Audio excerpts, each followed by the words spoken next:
All right, so this is like maybe like almost like part two, even though I didn't say it was part one yesterday. But we're looking at these Beatitudes. Jesus saying, blessed are, right, the meek, blessed are the poor in spirit, those who mourn. And he says, we'll be comforted, we'll inherit the earth, and all these things that are just so amazing. This perspective of seeing past the dilemma, the disappointment, the train wreck in front of you. Beyond the wreckage is Jesus, right? And right next to you, in the wreckage, seeing the wreckage, is Jesus, and he's there. And so today, we're going to kind of build on something we talked about yesterday in Matthew 5, verse 10, talking about being persecuted for righteousness' sake. And what I didn't say yesterday was, being persecuted just because we believe, and for pursuing the life that God gives on His terms, right? And then he kind of builds that out, and because in case we don't understand what that means, he says, well, blessed are you when others revile you, and they persecute you, and they utter all kinds of evil things against you falsely on my account. Now, this is a wake-up call for us. Like if we got some stuff in off, we got to get in order. Okay, we do that, right? Because we're people of integrity. We look at this and we're like, man, if there's something going on, let's come clean. Let's confess it. Let's experience that forgiveness, that life change, and move in God's direction, right? And so what Jesus is talking about is somebody who are just gonna make up stuff because they don't like what we're saying. Like they don't like that I'm talking about sin. They don't like that there would even be a concept of sin, or there would be anything that's we would call wrong, right? But again, when I cannot say that something is wrong that someone else is doing if I can't admit it myself. Like that I have failed, like I have sinned, I have fallen short of the glory of God.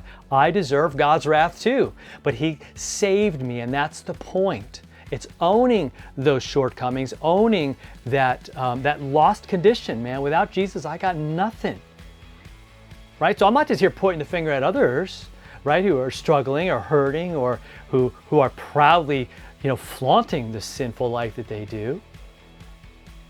Right? I'm not here to be judge, jury, or anything, man. I'm just here to say, like that's dangerous. Like that will ultimately kill you, ultimately separate you from God. And I don't want that for anybody at all. I want them to know the truth. And so that might not sit well. It's not. So they're going to persecute you, right? Shut you down, hurt you, come at you, revile you, mock you, make up all kinds of accusations and right, make memes about you, all these other things that they'll do, all because of Him. He says, on my account, because you love me, because you identify with me, like you find your identity in me, you find like your worth in Jesus. And what I want to say is, like, there's no better place to be.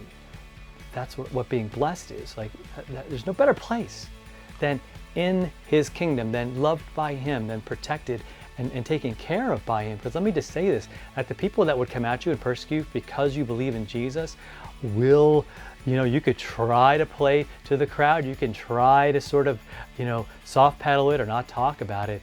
But if they're going to attack you, they're just going to attack you, and they'll attack you for something else, But I say stick with God, stick with with the people who will love you, and who will have your back, and love those who would, right? Jesus said, pray for those who would persecute you, the one who would do evil against you. Like, pray that they would know Him, pray that they would have a change of heart. Like that's what we do, because that's who we are. Because we've been loved by God, we've been set free by Jesus, and we're going to live in that freedom. That's your follow through for today. Live in that freedom, and be bold, and know that as the hits come, He's there, right? You can put on that full armor of God. That faith is shielding you, and He's got you, no matter what. He's holding you for eternity. All right. So if that helps you, please share that with somebody. Bring that message. Hit that subscribe button. I'm Pastor Fred. This is the follow through. We are in the Beatitudes, and we got one more that we're going to look at tomorrow. All right, so swing on back. We'll see you then.